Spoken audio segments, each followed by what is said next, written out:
Welcome to the WD168. God gives us 168 hours every week to live, love, and serve.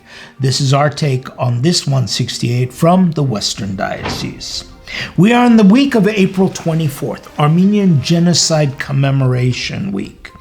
And of course, in fact, the harsh realities we experienced as a nation last year during the war in Artsakh are going to make this year's commemoration even more meaningful and important, that we as a peace-loving people make our voice heard. Yes, it was only 6 months ago that Azerbaijan, assisted by Turkey, attacked Armenians in their homes, desecrated churches and historic and religious monuments and landmarks, while the United States and other supposedly civilized countries turned their head and ignored it. Yes, just like in 1915 and the famous monkeys, the world said, "See no evil, hear no evil, we will speak no evil." Tragic is not even the word for it.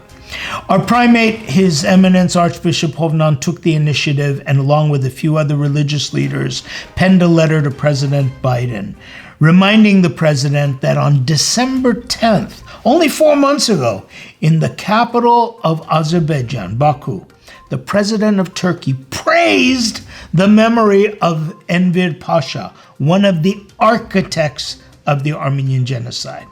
Praising the architect of genocide? Like, can you imagine anyone else, any other people tolerating such horrendous exclamations?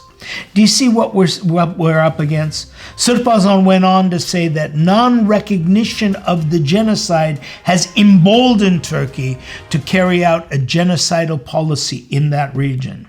Fortunately, the Mother See of Holy Echmiadzin, in its vast and extensive archives, has the words of then Pope John Paul II in his declaration with His Holiness Karekin II in regard to the genocide. So wherever you are, do your part this week to get the message out. Of course, the major cities across the country have protests and demonstrations planned, but many of you following these broadcasts are in smaller and rural areas. Check in with your local church. Find out what's going on and how you can be involved to add your voice for justice.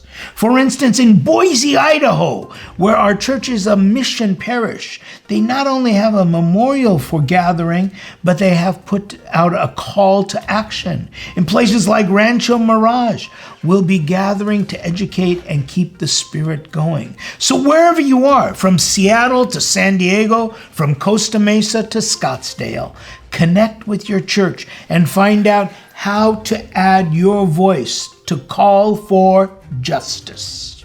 Of course, here at the Sirpoz Revontian St. Leon Mother Cathedral in Burbank, we have activities and events throughout the weekend, beginning with a liturgy for the martyred saints, Friday evening, April 23rd at 7 p.m. Leaders from the different traditions will be our guest at the cathedral in a show of solidarity.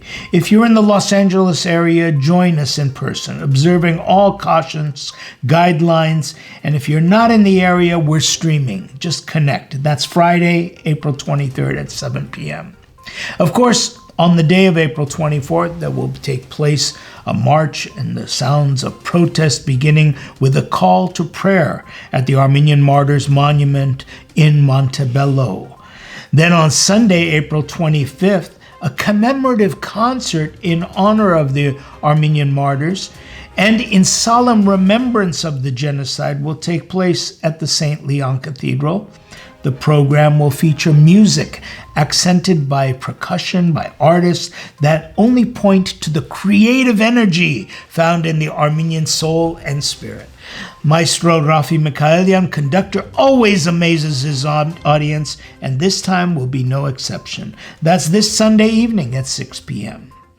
Last Sunday at the cathedral, His Eminence Archbishop Hovnan established a new tradition within our diocese, namely Tzayin Yegeretzvo, the voice of the church, for the diocese to address various issues of the day, recognizing the nuances that set the Western Diocese's unique frame and vantage point. More than sermons, these are monthly themes and tones for our entire diocese. The message was delivered as a sermon, which you can view online, but moreover, it will be disseminated online in video form and online in content and in print by conventional media and mailings. The Armenian Church in the 21st century is the voice of the Armenian soul in its struggle for identity, purpose, and ultimately for salvation. The Armenian Church in the Western Diocese finds itself in a unique position among all the geographical situations throughout the world. Here, old is mixed with the new. Traditional is influenced by contemporary, and all of it is expressed via the liberty granted in a country defined by freedom as its highest ideal. Tzayin Yegeretzvo is the voice of the Church in very real and living terms. That does it for this week's 168. We look forward to seeing you either in church, online, or again next week as we look at that 168 from the Western Diocese.